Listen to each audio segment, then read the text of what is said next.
Hey, thanks for tuning into this week's God is CEO Midweek Encourager. I hope you're having an absolutely fantastic Christmas season. Christmas is a really busy time for many of us. We're going a lot of places. We're shopping, we're baking, we're cleaning, we're getting plans ready for family travel. In the midst of the Christmas season, sometimes we can miss the most important thing, people. We can miss the opportunity to be with people. This is actually a challenge for all of us throughout the whole year. A former Surgeon General for the United States actually said one of the biggest health threats to our country is loneliness. He's really concerned about the isolation that's happening in our society. Your customers, your vendors, your co-workers, those who work with you, for you, can all be struggling with loneliness. I want to talk to us this week about how do we break this cycle of loneliness, because it's impacting our productivity, it's impacting the way in which we make an impact in the world today.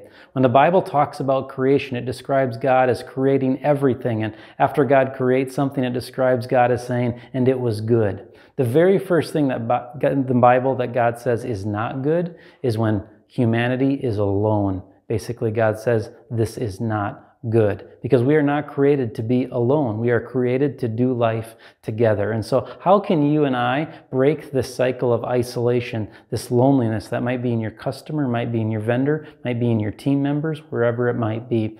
Basically, the Bible encourages us a lot with one another verses. If you read the book of Proverbs, read in the New Testament, there's one another things like encourage one another, speak words of wisdom to one another. The Bible assumes that we need one another. There's a famous passage in the book of Ecclesiastes chapter 4 where it talks about a strand, a rope. Two coming together is good, but three coming together really holds together. A lot of times we use that in a wedding, marriage context, but the reality is the Bible's talking about it in the context of general relationships, that all of us need multiple people in our lives that know us and that we know them. So I want to ask you today, are you isolated?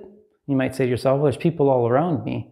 There might be people around you, but does anybody really know you? So let me ask you two questions today. First is this: does anybody know your greatest fear? What are you afraid of right now? All of us are afraid of losing something or something happening to us. Does somebody know your greatest fear?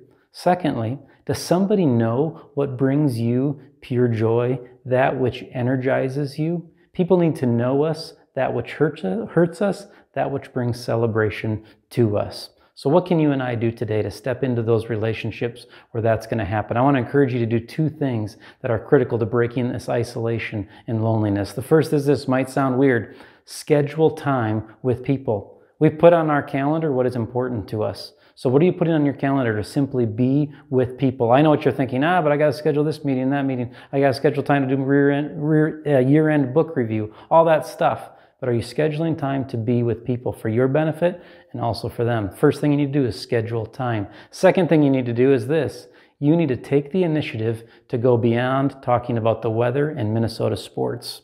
You know what I'm talking about. Well, we all get together. What do? We talk about the weather. We talk about Minnesota sports. We have to go deeper than that. I mean, those two topics are disappointing and discouraging in general. So why not go beyond that?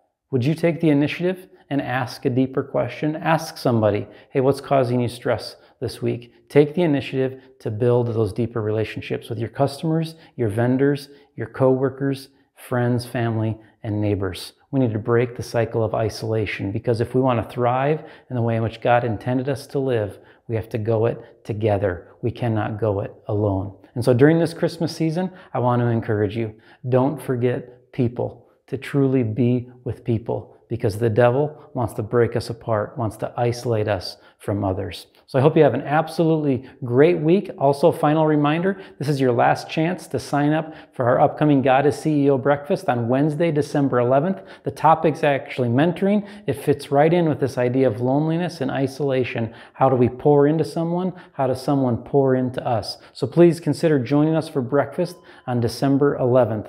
Hope you have a fabulous Christmas season.